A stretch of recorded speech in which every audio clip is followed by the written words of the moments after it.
God bless you, son. Short people's microphone.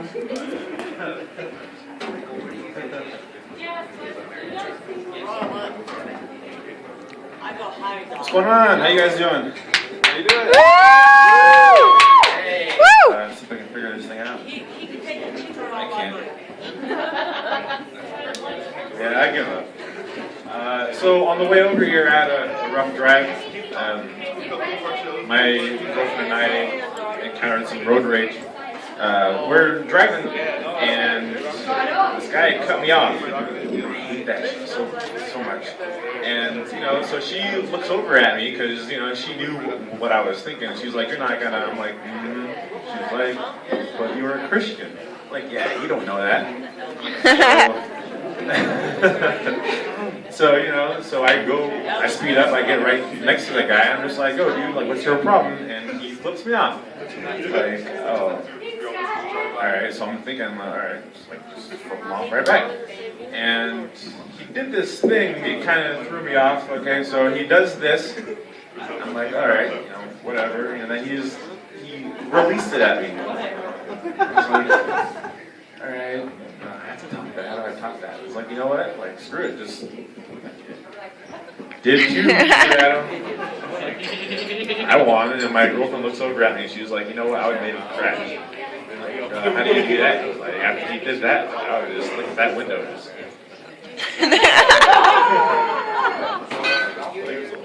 Maybe next time. Speaking of the whole weed talk, though, all I've encountered are just peaceful potheads.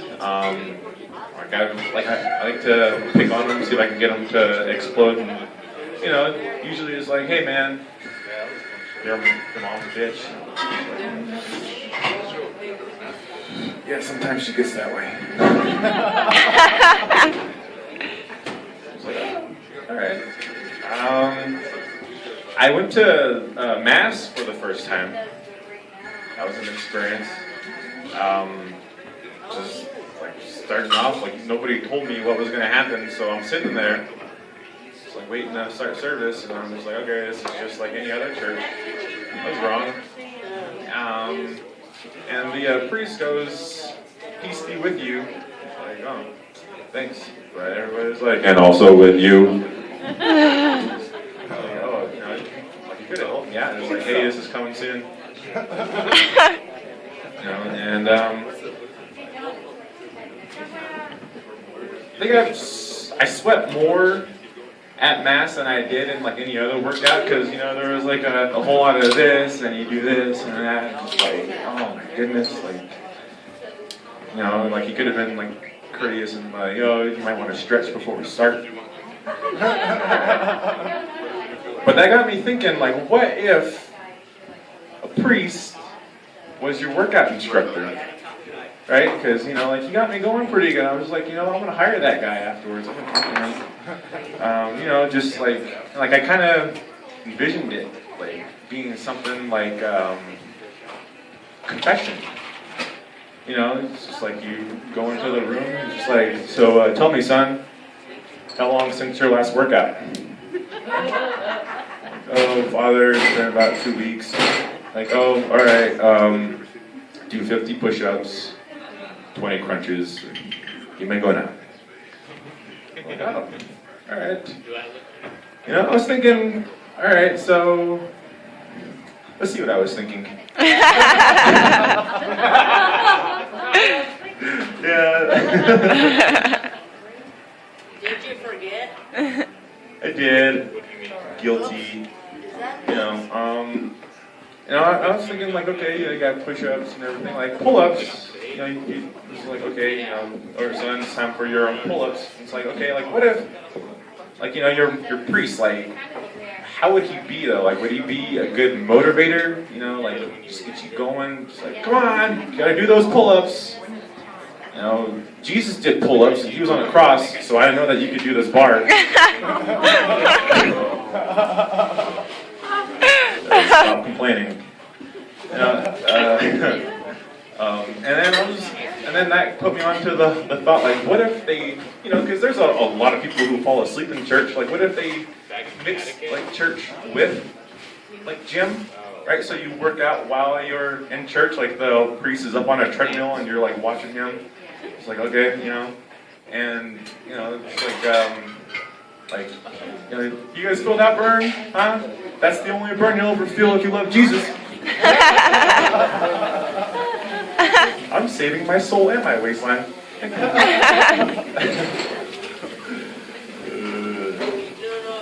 And I was thinking, okay, like if he's like right there with you, he's counting out your push-ups, he's trying to get you going. Like, how would he count, right? He'd be like, 1 Hail Mary, 2 Hail Mary. Just a thought. Let it marinate.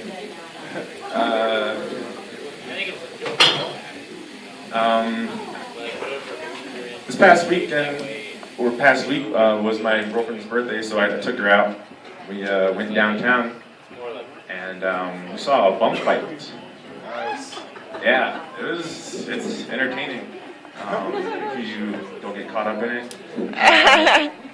It was two guys fighting, and like bum fights are like one of the most safest fights to watch. Like nobody ever gets hurt. Usually like one guy gets punched. Like that's the best sleep that he'll ever get. Or they don't hit anything. They're just like. Are these people gone or what? I think so. All you do is with these two bums, it got cut off short because some guy walked by with a beer and you're just like. So that was over, but it was fun while it lasted.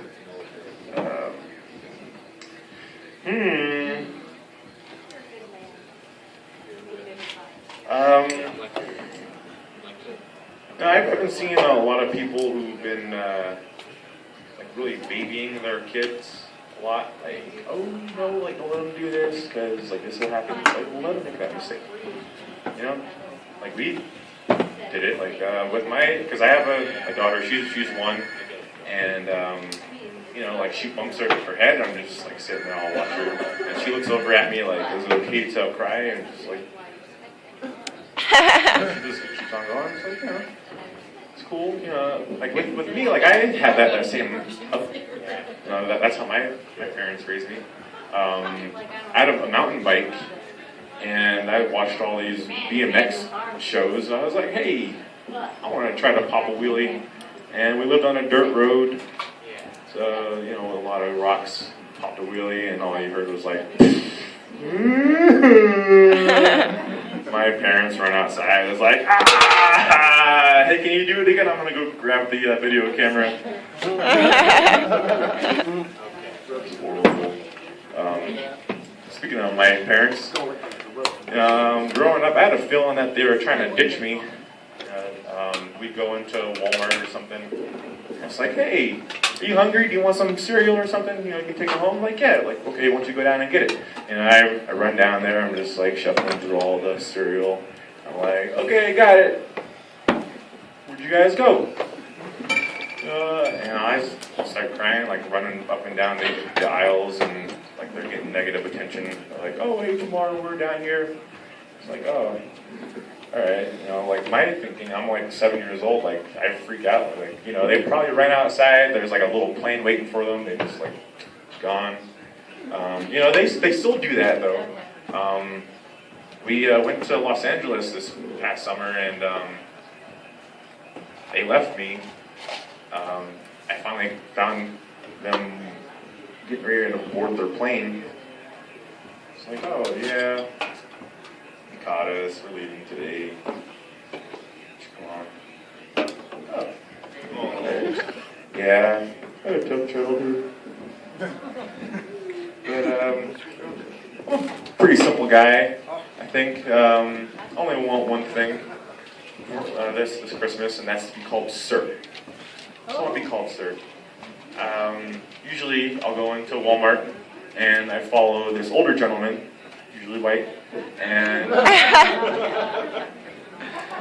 and he goes in and there's this guy who's looking for some help, and he's like, hey, excuse me, sir, I was wondering if you might perhaps spare some change, out of cash at the moment. I just wanted a hot meal, Could you help me out? And the guy's like, no, I don't carry cash, I'm sorry. He's like, oh, well, you have a beautiful day. And then he looks at me, and he's like, hey, what's up, brother, man? How you doing? Yo, man, check this out. Look this, man. Look, my end's kind of short, right? So, I just need to, hook a brother up, right? Come on now. I have a tie on. I deserve to be called sir. You got about 42 mark. Yeah. Usually it's like that. If you call me sir, I might help you out. Yeah. So, it's official. I'm a comedian now. Yeah. 2 months in. And I had my first test. Tested. I went to Twin Peaks. I was eating at Twin Peaks, and the ladies there are pretty nice. They sit with you, have a conversation, and this girl was like, "So, what do you do for a living?" Thinking, I'm gonna try this out and see how it sounds. I'm a comedian. She's like, oh, so are you just in town for the night, or what's going on? I'm like, oh, no, I'm local comic. She's like, oh, so you're unemployed.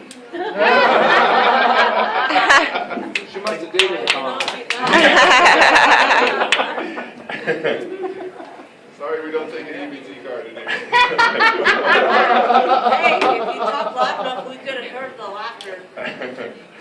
I should put sir on my debit card also, right? Maybe she'd, no, I have a job, I get paid. And so she's like, oh, so maybe you might want to come closer. You can sit over here, or I can scream in your ear for you. So I was like, I get paid for what I do. She's like, oh, so, are you just coming up, or what's going on? Oh, yeah, I'm just still working up through the ranks. I don't get paid for what I do though. I have a different job outside of that. She's like, oh, so you're just the guy who tells jokes then, aren't you? No, I make people laugh. So she goes and she got a serious face. She's like, okay, make me laugh. All right. What's the difference between Amy Winehouse and Jack Daniels? What? Jack Daniels comes alive when you add Coke.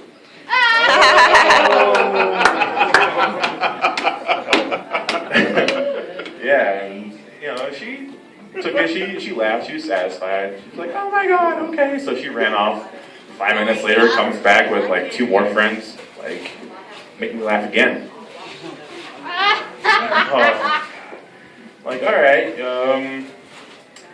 Well, I tell you my dick joke, but it might be too long for you. Yeah, and then she said, oh, that was funny, because I was going to give you my pussy joke, but you'd never get it. Yeah, so I was like, okay, being a comic will never get me laid. So in closing, say this one last thing before I get off. My brother just got this new girlfriend, and he likes his women stick thin, really skinny. If she turns sideways, you don't see her. I do not know why. That's probably why they live in Farmington. If she moved out here, she'd get blown away. So I was thinking, all right, so, those old Holocaust photos must be porn to this guy then, right? Yeah, stacked on bodies. I don't know if you do that. Hey, I'm Mark. Good. Thanks. Have a good night.